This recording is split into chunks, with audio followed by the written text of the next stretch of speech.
People usually think about the Red Cross as, geez, they're great, except in Gaza, where they have taken sides.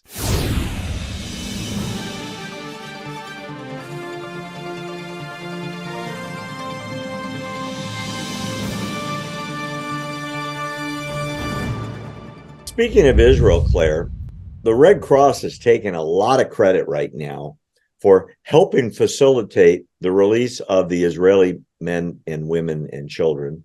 I should just call it women and children. There have been no men released. And yet they've done virtually nothing, especially in regards to their mission. And here's what I mean by that. Israel and the rest of the Western world has asked many, many times for Hamas to see the prisoners. Hamas refused. It's in the truce deal that Red Cross is supposed to visit the prisoners, and they haven't.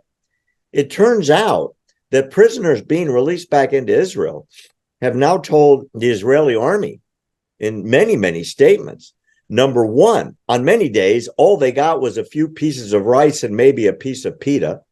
Many of them lost 10 and 15 pounds, and these are old people, and they can't afford to lose it. Kids came back emaciated and terrorized because they weren't fed, number one. Number two, children were kept in cages, according to pictures released by Hamas, and the Red Cross never saw them. Number three, a couple of the very older women were denied their medicine for 6 weeks, even though the Israelis tried to deliver their medicine through the Egyptians, through the Red Cross. There was never an attempt to do it.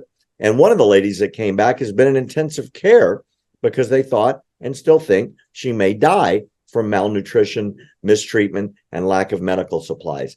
And yet the Red Cross is the hero in all this. One last thing, and I want our viewers to hear this.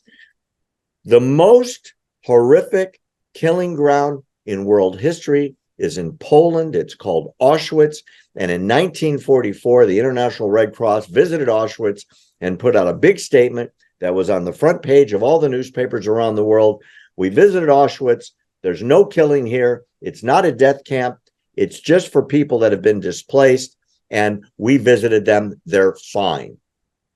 One of the biggest lies and the biggest cover-up. And from that point forward, over another 1.5 million people were exterminated on the very grounds that the Red Cross said was safe, and nobody was dying. Yeah, that history is despicable.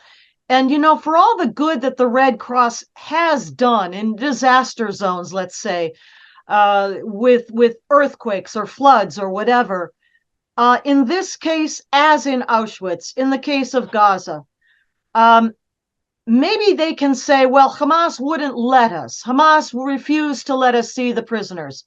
Well, where were the statements from the leadership of the International Red Cross? Where were the demands day after day on media in front of the TV cameras by the leadership of the International Red Cross, condemning Hamas, condemning the treatment that they were meting out to the hostages, as we now know, mistreated, malnourished, and abused. They did not live up to their mission, and they have a lot to answer for, the International Red Cross. Do they ever? And you know, it would have been really relevant and very important, as you just mentioned, for the Red Cross to put out a press release. Hey, we tried. We have the medicine. They wouldn't let us deliver it. Mm-hmm. We were told that part of the deal was we will visit and verify their health and well-being. We were denied that. We tried. We weren't allowed in. They said nothing. Absolutely nothing. And now there's a whole lot of this. Aren't we great? Well, no, in this case, you blew it. And no, you're not great. Absolutely agreed.